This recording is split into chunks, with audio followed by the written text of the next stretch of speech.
Zoey 101 had a couple of hour-long specials in its 4-season run, but one that I always remembered was the spring breakup. And it's not just me. I mean, this special was so iconic that they actually made a scholastic book for it, and I totally would have asked my mom for that when I was 8. They even released this special on VHS tape, making it the only Zoey 101 material that was ever released on VHS. Spring Breakup aired back in 2006 as the first ever hour-long episode of Zoey 101. It follows Zoey and the gang on their spring break, and since it's a break from school, this episode is one of the only episodes in the series that mainly takes place outside of PCA, which always made this one kind of stand out to me. It's also worth pointing out that, as the season 2 finale, this is the last time we see Alexa Nikolas portraying the role of Nicole in the series. So since it's been 20 years since this iconic TV special premiered, I decided it was time for a rewatch to see if Zoey 101 Spring Breakup still holds up today. Let's dive in.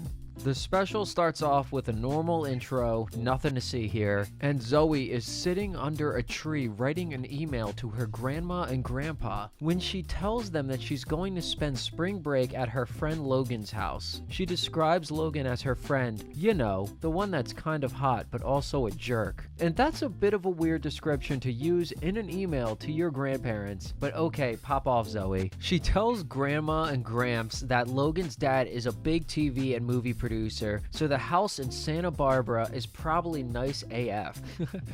Whatever. So she's pretty pumped about it. Chase and Michael are pumped too, and while they're packing for the trip, Chase sneakily puts cologne into his bag, hoping to smell nice for Zoey and impress her. Okay, I see you, Chase. I see you. Michael gets all sussed out and tries to see what he put in the bag, and Chase lies and says it's his pimple treatment instead of cologne. Isn't that more embarrassing than cologne? Oh, I want to impress a woman. How embarrassing.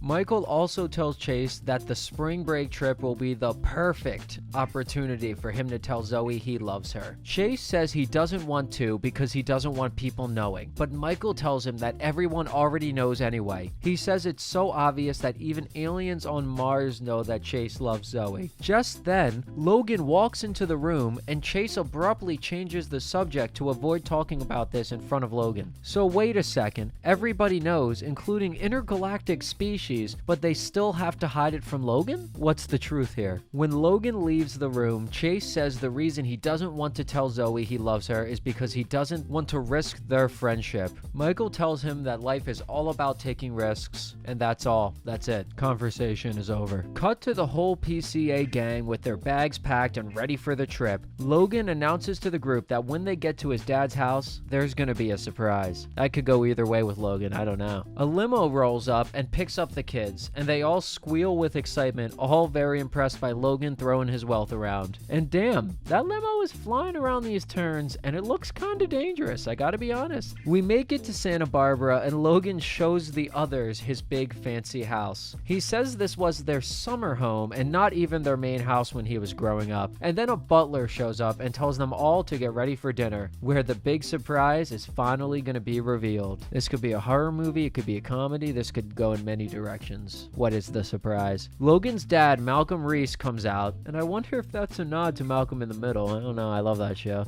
And he reveals to the kids he's producing a new reality show called Gender Defenders that pits males against females. He explains that before you make a TV show, you have to test it, and that's why they all are there. So, they'll be split up into 2 teams, boys versus girls, to compete in challenges, and whichever team wins gets to go out to Hollywood and compete in the real first episode of Gender Defenders. The kids get super hyped up after hearing this, and the competitive vibes start cranking on up. After this announcement, he gives all the kids tech mates, a cell phone, a dress book, and MP3 player, all in one. And honestly, I wonder if this is made by the same company that makes the tech foot from iCarly. They all tell the kids that they're allowed to use these to communicate throughout the competition, and he then tells the group to pick a captain. The girls pick Zoey, and Logan nominates himself himself, but Michael says he would prefer Chase to be their captain, and the group unanimously agrees. And damn, that's pretty rough for Logan. He gets all his friends brand new tech mates and potentially on a real TV show, and they still don't actually like him enough to vote him captain. It's kinda rough, buddy. Michael pulls Chase aside and tries persuading him again to tell Zoey he loves her. Chase insists he doesn't want to mess up the friendship, and he still doesn't want to do it. He then tickles Michael to shut him up. I'll try that with my boss, Chase, and if it goes wrong, it's on you. The team captains are scheduled to meet up in the courtyard later, and while Chase stands there waiting for Zoey, Michael hassles him from the balcony and through text message, urging him to confess his love to Zoey. Chase types out a response that says, "No, if I tell Zoey I love her, then it could wreck our friendship," and sends the text. Zoey shows up to go over the game rules with Chase, and Chase shoos away Michael. He then longingly stares at Zoey while saying nothing.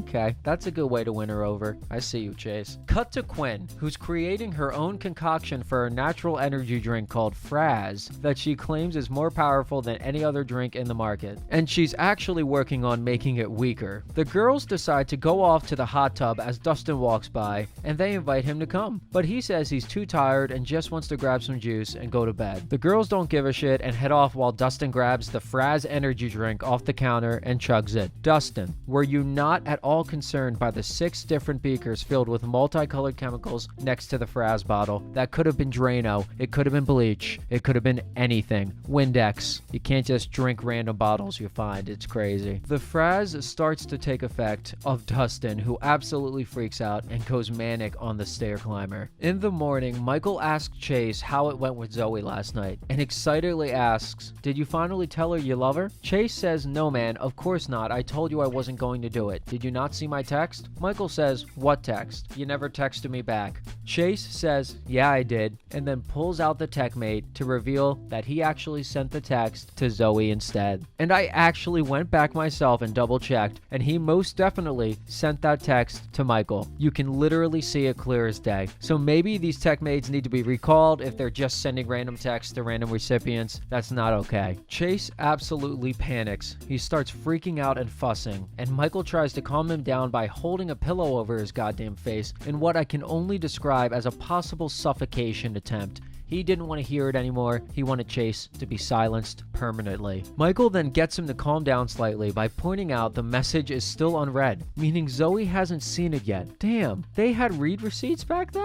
Techmates were kinda lit. Chase says everything will be okay as long as they can get a hold of Zoey's techmate and delete the text before she sees it. Chase crawls over to where the girls are sitting and tries to grab it from her pocket, but just as he almost reaches it, Quinn yells out that her Fraz energy drink is gone. Just then, the boys come downstairs and ask if anyone has seen Dustin. They say his bed hasn't been slept in, and Quinn says, "Oh no," realizing he probably drank the Fraz, and the group runs off searching for him. They run up and down the halls calling out Dustin's name and eventually find him still in the gym exercising. He laughs maniacally like an evil villain and tells them he has climbed over 22,000 stairs. Zoey asks Quinn what the hell is in her Fraz recipe, and that's a good question because it seems like straight up meth. Quinn says not to worry because the effects should wear off in a few hours or weeks.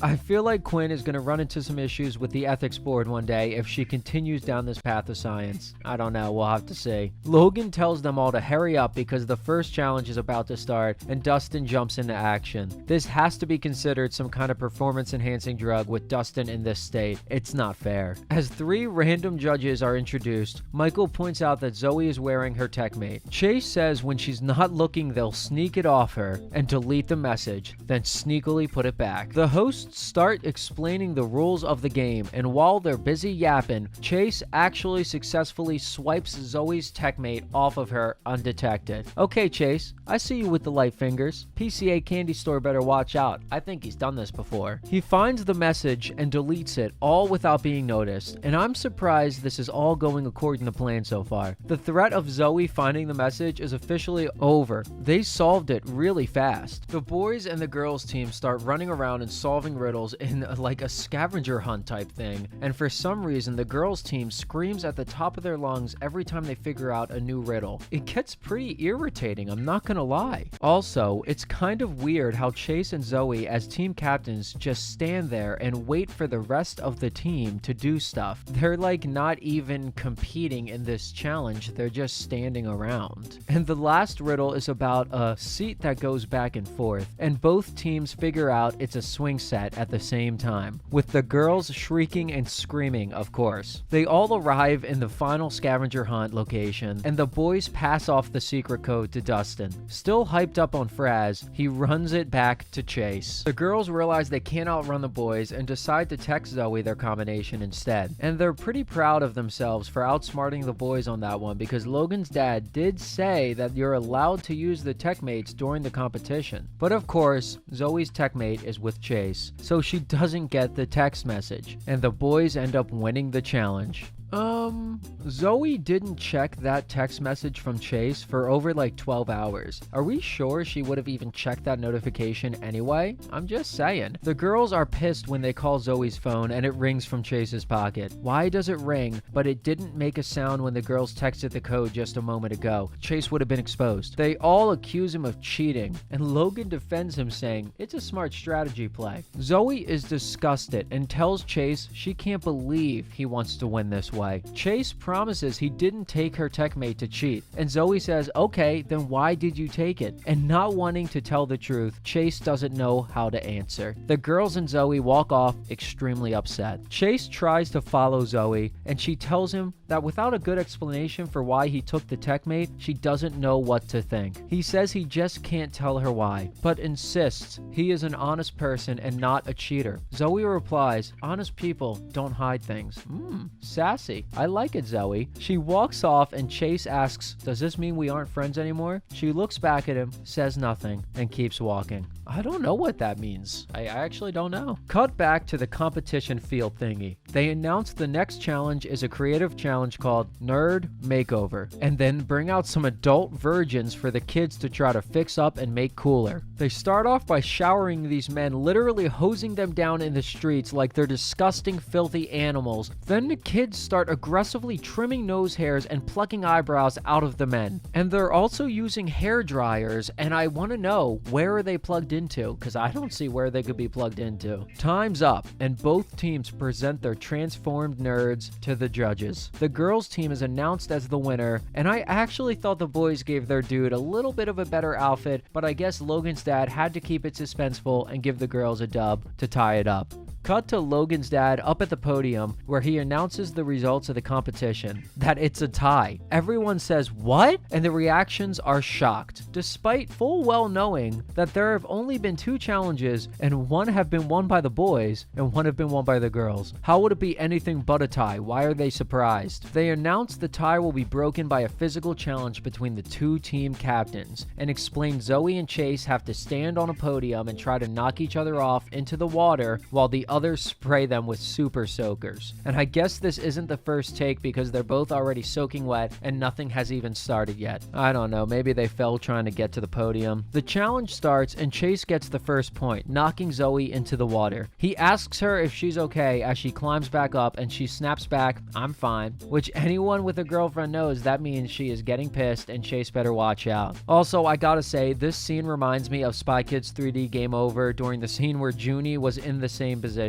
Let's just hope it goes better for Chase. Zoey gets the next point, knocking Chase into the water, and the girls scream and shriek like they do during every challenge, and the boys yell at Chase to get back up, and round 3 is the big tiebreaker round. The music becomes so dramatic, and you can tell they're really going for a big moment here, and right on cue, the drama. Zoey's stick falls into the water, leaving her entirely defenseless. Everyone watches to see what Chase will do as the boys yell for Chase to knock her off and finish the job. In slow motion, he shakes his head and takes a dive off the platform himself, giving the girls the victory. The girls scream in excitement and jump in the water to celebrate with Zoey, while the boys angrily ask Chase what happened, and he simply says, "I slipped." Cut to the gang sitting down for dinner while an old Jonas Brothers song plays in the background. Chase strikes up an awkward conversation with Zoey about lobsters, then says, "Hey Zoey, never mind." That's all? Come on, Chase. Really? You threw the whole competition for her, but you're afraid to form a sentence for her? Also, it aggressively pisses me off when people bring something up then don't want to tell me about it. Like, why'd you bring it up at all? I would be so curious and I'd be pressed. Logan's dad surprise announces that both the girls and the boys will be on TV after all in the first episode of Gender Defenders, and says the events of the past few days have all been secretly filmed by hidden cameras. Don't you have to sign a waiver for that?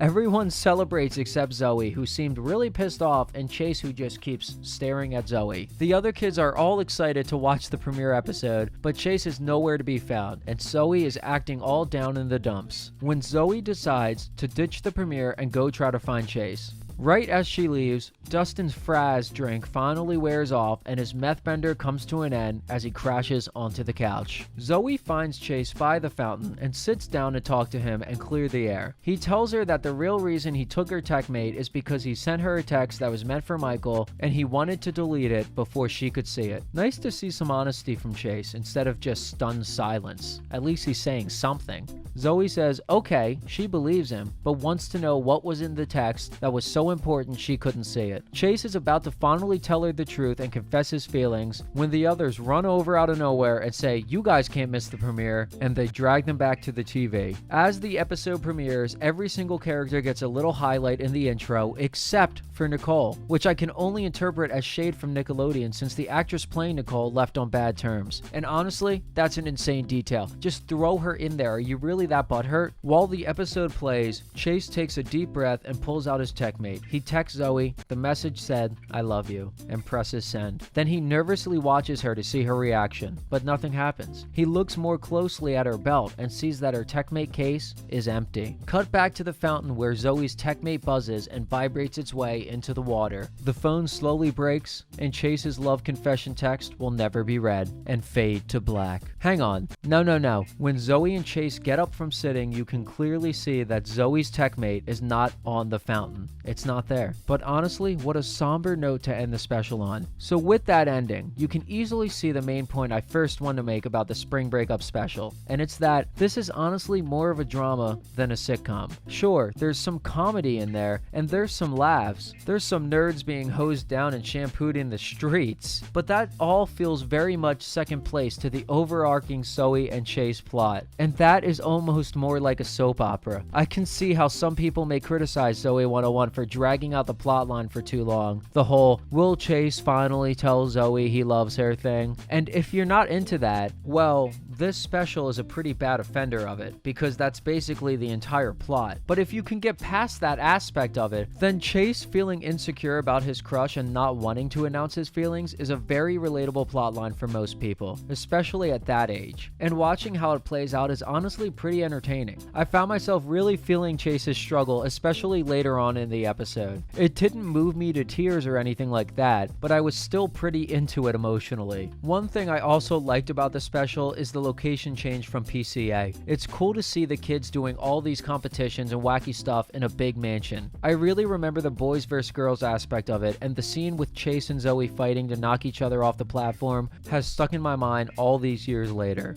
I do think when I was a kid that I was super excited about the concept of this being a game show, and I thought it would be dope to see the Zoey 101 kids compete in a bunch of games, and there is very little of that. The first challenge was basically just a scavenger hunt, and it's probably the most screen time given to any competition, and the plot is way more focused on Chase having to steal and put back Zoey's phone. So even then, the challenge is more in the background, and as a kid I can remember feeling a little bit let down that they didn't put a ton of focus on the challenge. challenges. But compared to other Nickelodeon shows like Drake and Josh or iCarly, for example, there are hardly any jokes in this special. Other than Dustin being all hyped up with his energy drink, there are not many examples of funny moments, and in contrast, there are so many dramatic moments. I don't even mean this all in a bad way necessarily, more that it's kind of interesting Nickelodeon would try to make its own drama about middle schooler romance. But after everything is said and done, I definitely think this one is a really fun time and is definitely worth a rewatch. The drama is so campy that I love it. I eat it up, I'm into it. So when there's not that many jokes, I don't mind because the drama just sucks me back in. But enough of me yapping. What do you guys think? Do you remember this one from when you were younger, or did you not cross paths with this one when you were a kid? Let me know in the comments and let's have some fun. And if you watched this long, why not check out my other videos and maybe consider subscribing? The support would really help the channel grow and mean the world to me. Alright, thanks for listening.